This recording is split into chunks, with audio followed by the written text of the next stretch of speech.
as a community study an issue to consider how we might bring about change for the good, change to reveal the gospel values in our world.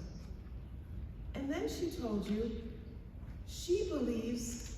Trinity believes you can change the world. So who is the you? Could each person here who believes that Trinity women can change the world, can you stand up, please?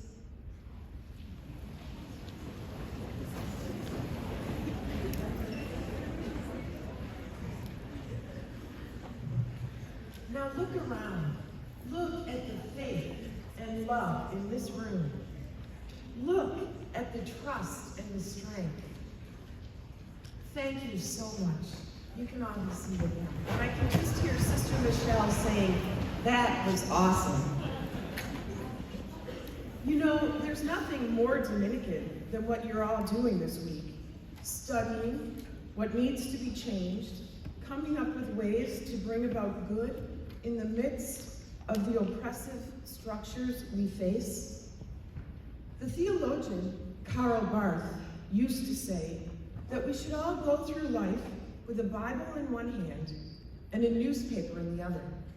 In other words, we need to constantly be making the connection between the gospel and the injustices of our world. So did you hear that gospel today?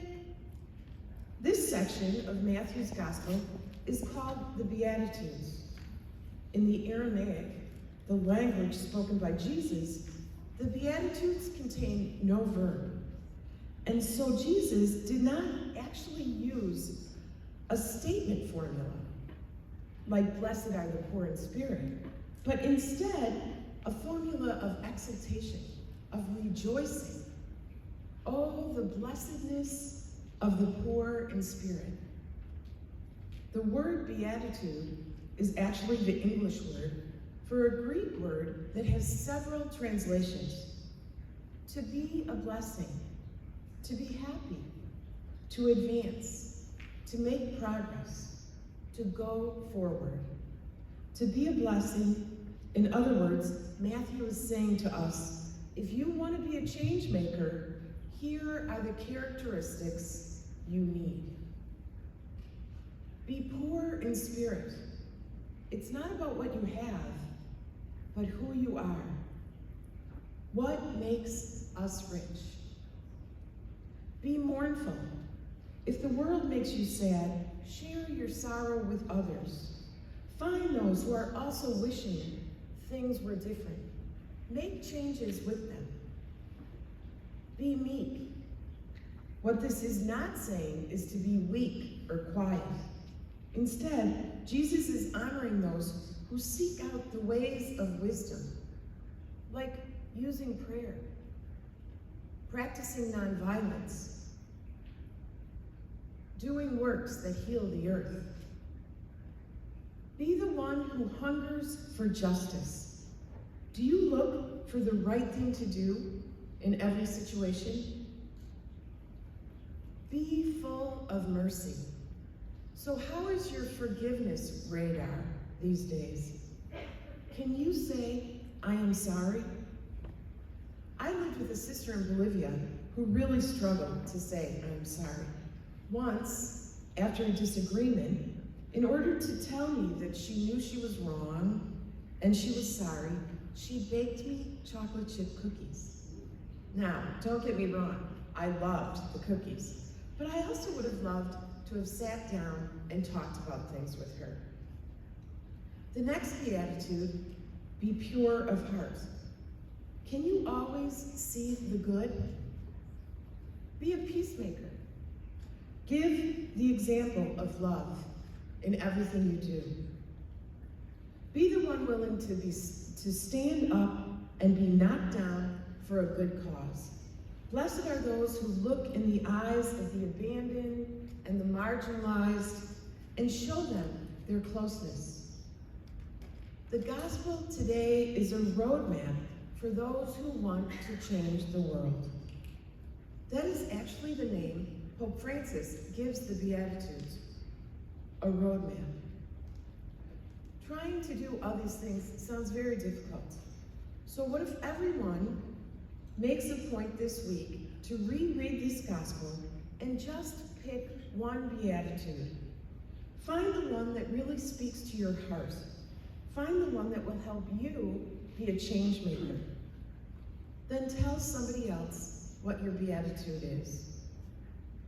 I want to tell you a story about someone who picked poor in spirit for her beatitude.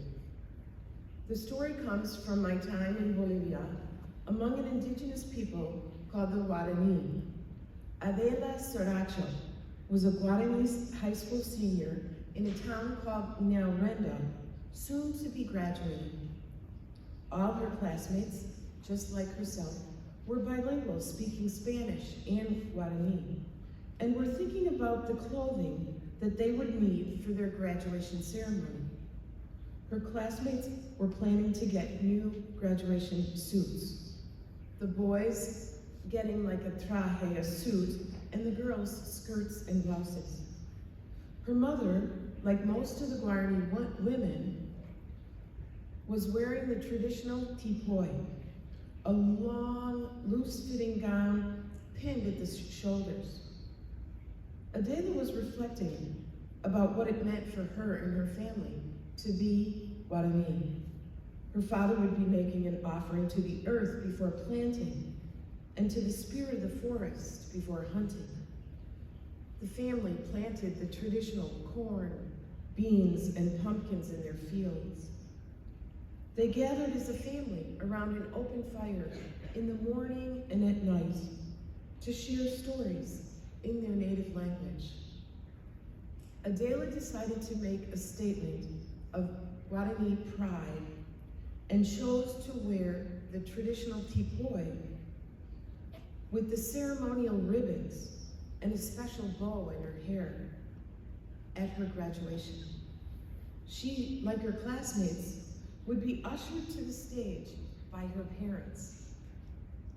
Can you even imagine the joy they felt in her silent proclamation of Guarani pride?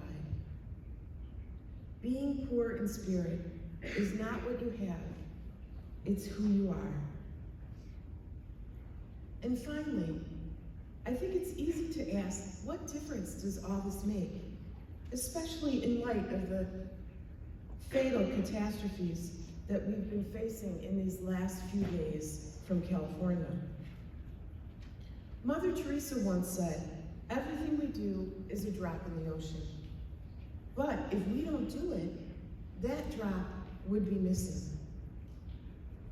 I'll be down the block, women of Trinity, waiting for that tidal wave, those drops in the ocean, coming out of these buildings at Latham and Division.